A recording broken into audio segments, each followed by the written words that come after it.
Molt bona vesprada i benvinguts a Culturísat, el contenidor cultural de 7 Televalència. Avui, com cada setmana, els anem a oferir continguts relacionats amb el teatre, la música i el cine. Bueno, ens trobem amb José Luis Gil, els actors José Luis Gil y Ana Ruiz, que estáis en Valencia, en el Teatro Olimpia, interpretando un clásico como el Cyrano de Bergerac. ¿Qué podemos encontrar en este Cyrano?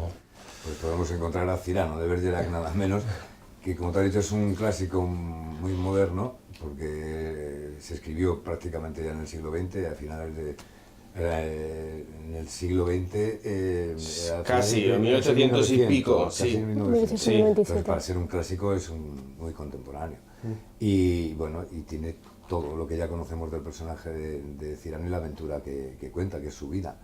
Pues tiene todo, es un personaje absolutamente íntegro, muy pendenciero, brillante con la palabra, como lo es con el acero, y tremendamente viviendo un amor tremendo que le invade y que es incapaz de transportar o traspasar a la persona amada por su defecto, por su complejo que tiene con su nariz y que le inunda y le desborda.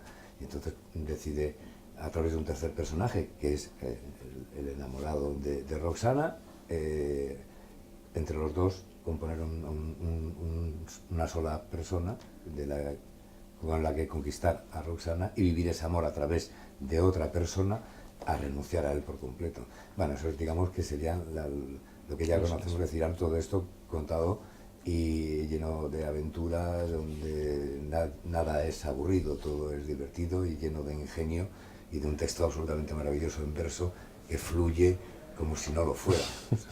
Decíamos que es un clásico. Todo el público que haya ido a veros, no solo en Valencia, sino en otras ciudades españolas donde lo habéis interpretado, habrá leído o visto algo ya de Cyrano de Bergerac, pero ¿qué le habéis tenido, Ana, que aportar vosotros para hacerlo, yo no sé si novedoso o contar otra versión? O... Yo creo que bueno, Cyrano de Bergerac en esencia está porque además no se ha hecho un montaje transgresor ni se ha querido contar la historia desde otro sitio, se ha querido contar la historia de Cyrano de Bergerac y desde todo, ¿no? Tiene un punto clásico cuando lo ves.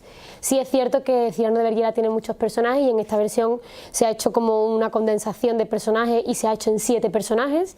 Es actores que doblan y que triplican y cuadruplican los personajes que hacen. Hay canciones, hay música original, una música bellísima que han hecho de David Angulo, canciones, espadas, esgrima. O sea, yo creo que es un espectáculo muy completo, donde sin duda el valor está en la palabra, es un verso asequible, que es verdad que muchas veces el espectador, el ir a ver un clásico en verso parece como que le echa un poco atrás, pero este es una versión muy bonita, con mucha belleza y muy asequible a todos los públicos, tanto a gente que conoce Cyrano como a gente que no lo conoce o como gente que no ha ido nunca al teatro que nos lo dicen. Es la primera vez que vengo al teatro y salen alucinados, ¿no? Y es verdad que durante todo el tiempo que llevamos en gira, no ha habido un solo espectáculo, o sea, un solo día en que no notábamos que la gente estaba muy metida en la historia y que no acabe el público en pie aplaudiendo, con lo cual es súper emocionante para nosotros. ¿Os ha tratado bien entonces el público valenciano? Porque creo que el estreno, sé que el estreno fue un éxito porque yo estaba entre ellos, ¿vale?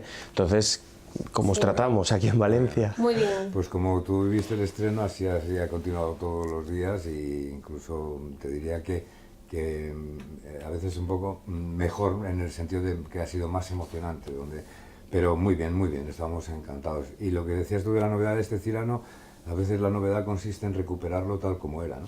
En no hacer ninguna novedad y perder a veces al público en aventuras de laboratorio teatral que no terminan de cuajar o que simplemente damos por hecho que la gente conoce a los clásicos o al personaje mucho más de lo que lo conoce. Cyrano de Bergerac no es una obra que se represente ni sea número 1 de ventas como literatura en el Corte Inglés. O sea, quiere decir que conocen el personaje por encima, pero no conocen la aventura real de Cyrano de Bergerac. Y como te digo, creo que a veces el atractivo es presentarlo como se escribió en su época, en su momento, y en y sobre todo en su dimensión del texto, que es tan potente que lo convirtió en un clásico el mismo día de su estreno. El público se puso en pie en el primer acto y no dejó de aplaudir durante los 4 siguientes. O sea, que eso es lo que queríamos hacer, un Cyrano de Bergerac lo más fiel posible al que escribió Edmond Rostand, ¿no? O sea, que consideráis casi una apuesta segura recuperar un clásico teatral en la era del 3.0 y de las nuevas tecnologías. Apuesta segura no existe en teatro, no existe nunca. Lo que sí existe es la ilusión, las ganas de transmitir esa pasión que te proporciona a ti el leerlo, o simplemente la idea de ponerlo en pie y transmitirlo al público que te va a ver, o ilusionar a la gente para que participe de ese proyecto, que para una compañía privada no es un proyecto fácil ni asequible. Entonces es comprometido y es difícil. Entonces, transmitir esa pasión con la que nosotros recogimos el proyecto, nos pusimos en marcha desde el primer momento, Alberto Castillo Ferrer, el director, Ana y yo, que creamos La nariz de Cyrano para hacerlo, y la gente que se nos unió después para la producción, como fue Enrique Fallos aquí en Valencia, o Alberto Caballero, o el Teatro Principal de Zaragoza. el Teatro Principal, que también Que fue la anterior ciudad en la que estuvisteis, ¿no? Sí, estuvimos en Toledo antes, pero sí, estuvimos en Festival de como Almagro. Plaza Larga. Conseguimos ilusionar a la gente precisa para ponerlo en marcha, y la trayectoria está siendo fantástica. Sois 2 actores asiduos a proyectos televisivos, además proyectos televisivos muy potentes de mucho éxito. ¿Esto os permite después hacer teatro, o hacer teatro os permite que los productores televisivos confíen en vosotros? Hombre, yo siempre he dicho que es cierto que yo últimamente lo que más hago es teatro, ¿no? Desde Cámara Café, que fue como el boom, y luego hice Mar en Tiempos Revueltos, pero lo que más hago es teatro, y yo siempre estoy muy agradecida a la televisión porque creo que te da la popularidad para después poder hacer teatro, ¿no? En un momento en el que se preocupan mucho de, bueno, ¿este quién es? ¿Pero en qué serie sale? ¿No? Sí. Es lo que dicen, sí, qué bonita es la función, pero ¿quién sale aquí? ¿A quién puedo conocer? Entonces eso te facilita el que puedas hacer y desarrollar tu vida teatral, que para mí pues, tiene mucha importancia y es lo que más me llena, ¿no? Para mí, en mi caso, sí. ¿Para José Luis? Sí, en mi caso sí, en mi caso el haber hecho Aquí no hay quien viva y La que se avecina, que tantos años, eso sí me trajo proyectos encima de la mesa de obras de teatro, y me devolvió al teatro, y en las mejores condiciones, porque donde pude elegir. Yo ya casi pensaba que ya no iba a volver al teatro. Había hecho mucho de joven y había estado muchos años en las salas oscuras de doblaje, donde hice toda una carrera, y sin embargo esto me devolvió al teatro y a reconocerme a mí mismo en por qué decidí dedicarme a esto cuando era prácticamente un niño. Sí, la verdad, la televisión es... trabajar en una serie que funcione o que de éxito en la televisión te proporciona estas oportunidades que a veces es imposible dejar pasar, ¿no? Y seguramente Cyrano está en el Teatro Olimpia de Valencia en este momento, pues porque Ana ha trabajado y yo he trabajado en las series que hemos trabajado, seguro, sin ninguna duda.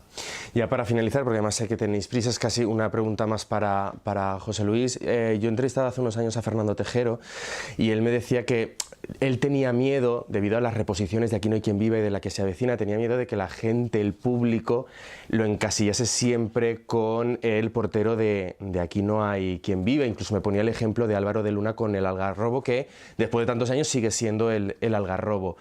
¿A ti te pasa lo mismo? ¿Tienes miedo de que la gente solo te conozca por o Juan Cuesta o por Enrique Pastor? No, pues eso no me da ningún miedo. ¿Por qué me van a conocer si no? Por los 25 años que he estado en salas oscuras de doblaje. Pues es lo normal, que me conozca por... Y luego lo otro, lo de las repeticiones, te repiten si tiene éxito y si la gente lo sigue oyendo, pero eso no lo controlamos nosotros. Eso son cosas de las cadenas de televisión que les es rentable. Ahora, en esto que Fernando Tejero evidentemente tiene razón en lo que dice, que puede haber un encasillamiento. Yo siempre en el encasillamiento creo que viene más del medio, de nuestros propios compañeros directores, que digo yo que tendrían que ser capaces de ver que detrás de ese actor que hace bien Enrique Pastor o Juan Cuesta hay un actor que será capaz de hacer otras cosas, ¿no? Porque la gente no es la que nos reparte el trabajo a los actores, la gente no dice qué es lo que tenemos que hacer y nos contratan la gente del medio, y luego ese trabajo sale a la luz. Entonces el encasillamiento nunca viene por el público te puede luego, viendo en otra cosa, decir que le gusta o no le gusta, o está mejor o peor.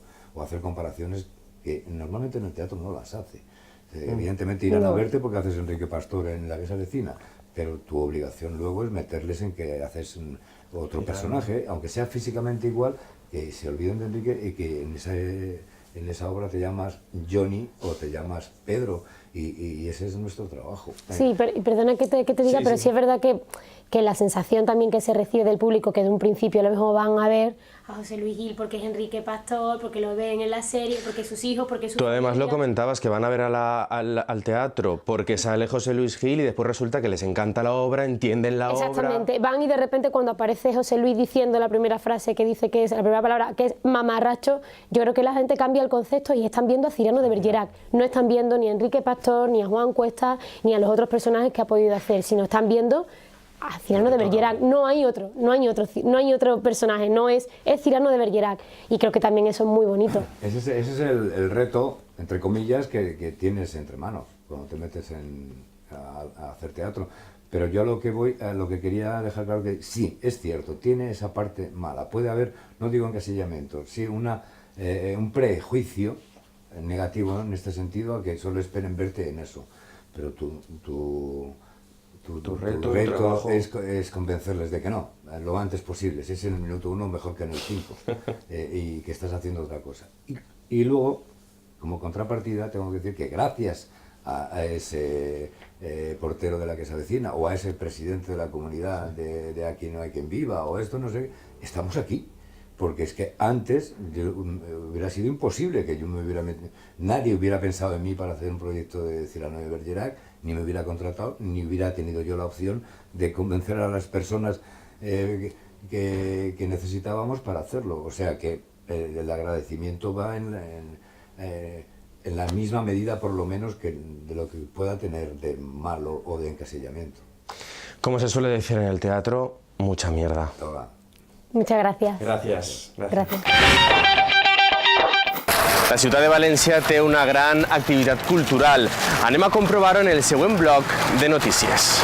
La Diputació de València, a través de la seva impremta, col·labora amb el Tribunal de les Aigües editant els seus fullets turístics, així com els llibres dirigits a visites d'escolars i turistes que es reparteixen cada dijous enfront de la Porta dels Apòstols de la Catedral de València.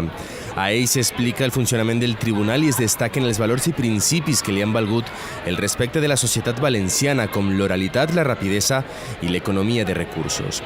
Esta setmana el president de l'ens supramunicipal ha assistit a la sessió setmanal d'este tribunal, reconegut per la UNESCO en 2009 per a anunciar un pla de 4 milions d'euros per a aprofitar els recursos hídrics de la província.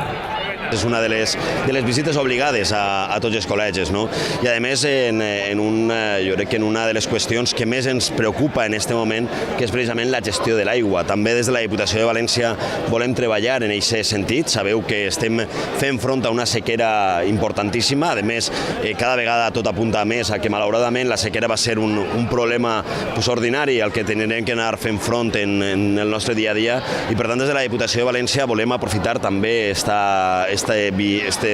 2 anys, 18-19, l'any 2018 i l'any 2019, per ficar en marxa un pla plurianual de lluita contra la sequera, al qual volem destinar 4 milions d'euros. El Museu Nacional Xinès de l'Aigua vol dedicar un capítol a aquesta institució valenciana. Així mateix, el Tribunal de les Aigües va rebre recentment la visita de la televisió japonesa, interessant-se per la seva activitat i història. Un dels actes culturals més importants, en el que Rodríguez ha afirmat que el pla posat en marxa... El que va perseguir precisament és que l'aigua s'utilitzi amb cura, que l'aigua que traiem de l'aqüífer arribi fins a les cases i no se'ns perga pel camí, que millorem, per tant, tot el que és la xarxa de distribució de l'aigua potable. Els llibres dirigits a visitants i col·legis s'han editat en castellà, valencià, anglès i francès, una col·laboració que s'inscriu en l'aposta de la Corporació Provincial per la promoció dels elements identitaris i de la cultura pròpia, com és el cas d'este tribunal mil·lenari, la institució de la justícia més antiga d'Espanya. Con un homenaje estelar lleno de cariño y de pasión por unos amigos que van mucho más allá de ser sus colegas musicales, Alejandro Sanz recibió el premio Persona del Año en una gala en el marco de los Grammy Latino, en la que la estrella española reivindicó el valor de los sueños y la rebeldía. Así lo dijo Alejandro Sanz en una ceremonia celebrada en Las Vegas, organizada por la Academia Latina de la Grabación, y que tenía como único objetivo coronarle como figura indispensable y emblemática de la música hispana. Ustedes son mi deuda con el mundo y mi aportación a nuestra especie. Y espero, chicos, que sean soñadores y valientes. Siempre valientes, ¿ok? Al cantante español le sobran los motivos en el currículum para recibir un galardón a toda su trayectoria, encumbrado como un triunfador en las dos orillas del Atlántico y como un artista multipremiado y superventas que ha sido referente para incontables cantantes iberoamericanos. Antes, sobre la alfombra roja, Sanz explicó lo extraordinario de un reconocimiento dado por sus colegas.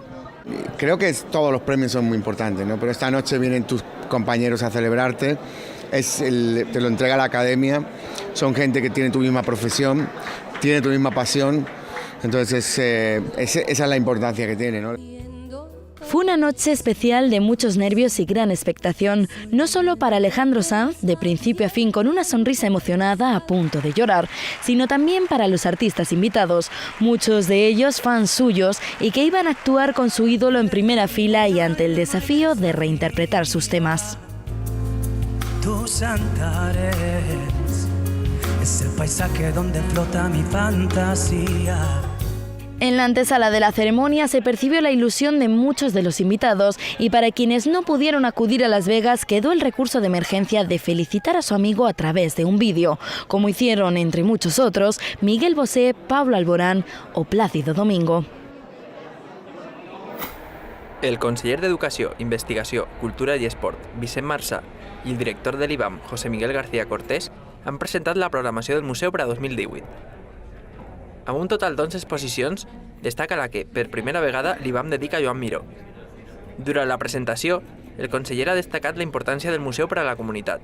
Per tant, molt contents d'esta programació de cara al 2018, que seguim pensant que consolidarà el treball que ja s'està fent, es reflexa no només en els visitants que estem tenint, sinó també en la projecció que s'està tenint de les pròpies exposicions i també aconseguir el que hem pensat i el que desitgem de l'IBAM, un dels mecanismes, un dels instruments més importants de la cultura al nostre territori.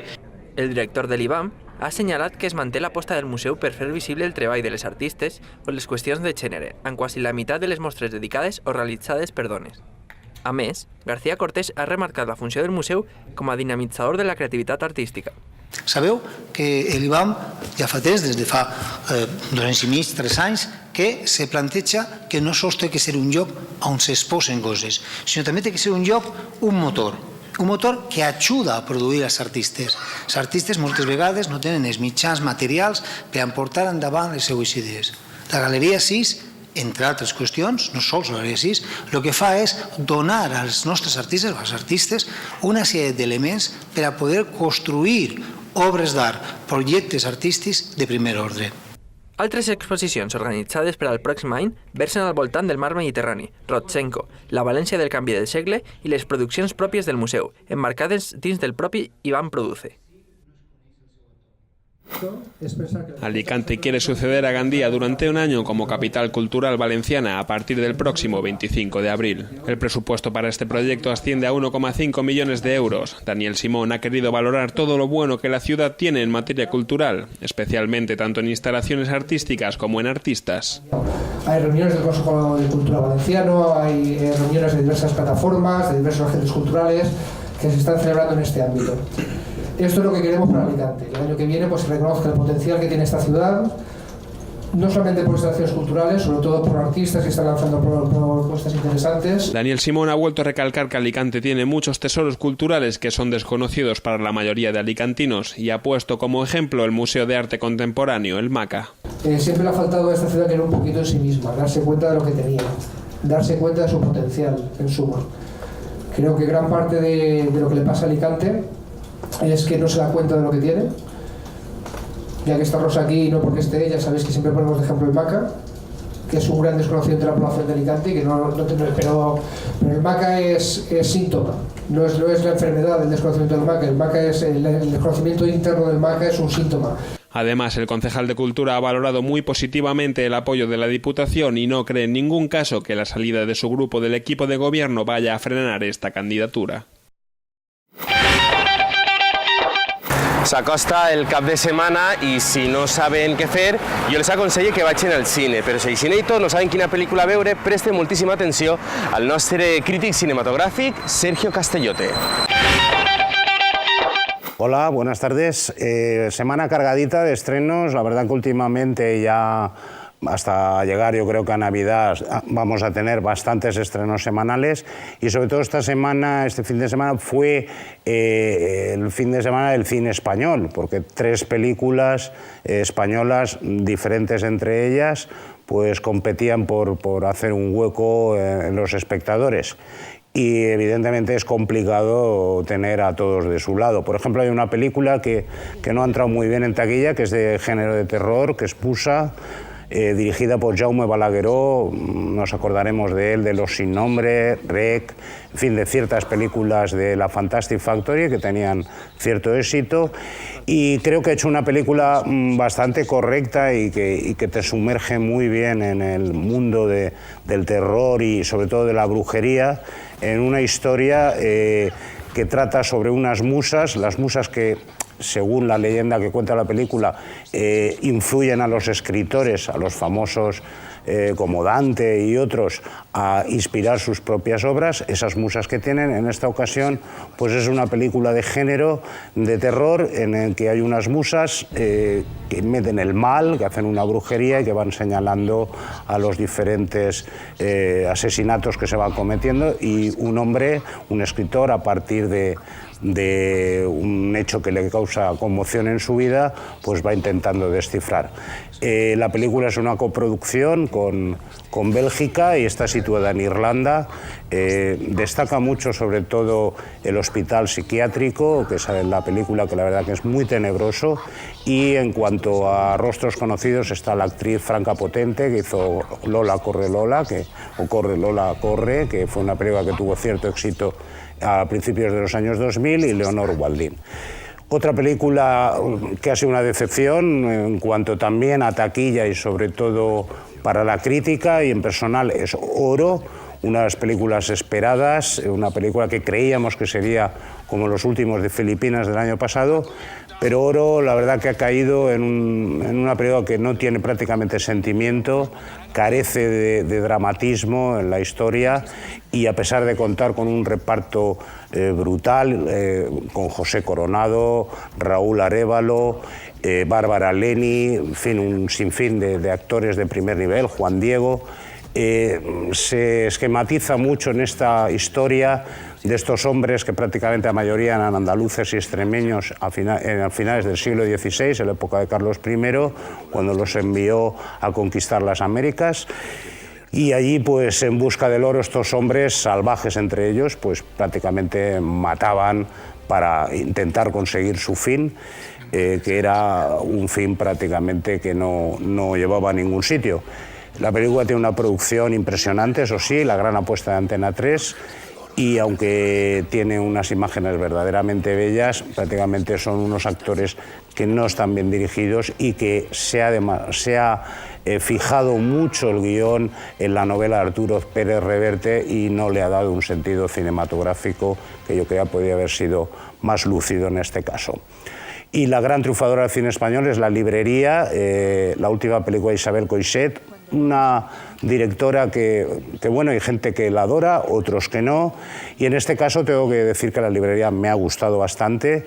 Es una historia con mucho sentimiento y sobre todo con unos actores muy bien dirigidos, un reparto internacional, y aunque la primera época de Coixet era más de dramas internos con malos rollos, de sentimentales, en esta ocasión gira siempre un bienestar emocional. Y nos cuenta una historia, la verdad, que después de la Segunda Guerra Mundial, una mujer viuda intenta montar en un pueblecito británico una librería y se encuentra con todo tipo de trabas por la gente que allí predomina, las clases dominantes del pueblo y las habladurías, y entonces pues la verdad que la relación prácticamente se hace insoportable. Unos actores impresionantes, Big Nigby, Patricia Clarkson y Emily Mortimer dan sobre todo un juego verbal exquisito, sobre todo en las escenas en que ellos debaten, y unas imágenes realmente maravillosas y preciosas de los paisajes, de silencios. El cine de Coixet mezcla mucho lo sensorial con el dramatismo y creo que en esta ocasión lo ha logrado. Una película que también me ha sorprendido, norteamericana, es Feliz Día de tu Muerte. La verdad que es una película divertida, más que de terror, huye de este terror que últimamente estamos viendo gótico y gore y duro, y en esta ocasión nada de violencia, y es una historia, la verdad, simpática, te ríes, y está muy dedicada al público millennial actual, palomitero, pero que también bebe sobre todo de dos producciones más antiguas como era Scream y Atrapado en el Tiempo, aquella película de Bill Murray, un hombre que nunca pasaba el día, siempre se repetía, y en esta ocasión nos cuenta lo mismo sobre una chica que es el día de su cumpleaños y al final del día siempre muere, pero al otro día se vuelve a despertar igual, y muere pero de otra forma, y todo para resolver una serie de a ver quién le quiere asesinar, y sobre todo pues un reparto juvenil y unas secuencias que no se repiten porque siempre hay algún detalle que cambia, y la verdad es que una película corta, poco más de 90, y muy divertida, y la verdad que muy recomendable para el fan del género y sobre todo para este espectador que le gusta disfrutar una peli con sus palomitas y su bebida, su Coca-Cola y punto.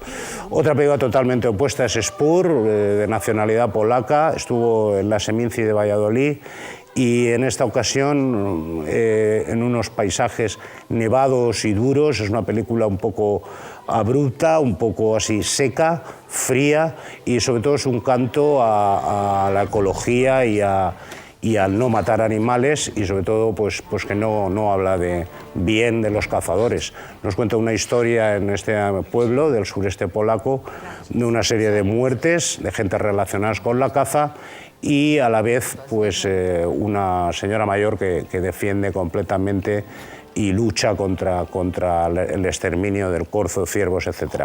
Ahí pues un poco esquizofrénica la historia en algunos momentos, pero la verdad que tiene unos paisajes y una dirección bastante adecuada, y es una película sobre todo para gusto crítico y un público más bien cinéfilo, al igual que el último estreno de la semana, que es The Square, de Ruben Östlund, director sueco, una película que, ojo, puede ser una de las favoritas a los Oscar a Mejor Película Extranjera, y es una película de nacionalidad sueca que ganó en Cannes, y la verdad es que es una película muy moderna en su concepción y sobre todo en planificación de secuencias y de escenas, y nos cuenta más o menos las clases desarrolladas de Suecia, sus miserias, sobre todo sus infinidades humanas que tienen, a base de humor y sobre todo de una dispersión de las personalidades que se van retratando en la película. Hem arribat al final de Culturíssat. La setmana que ve ens tornarem a oferir més contingut cultural relacionat amb el cine, amb el teatre i amb la música. Fins la setmana que ve.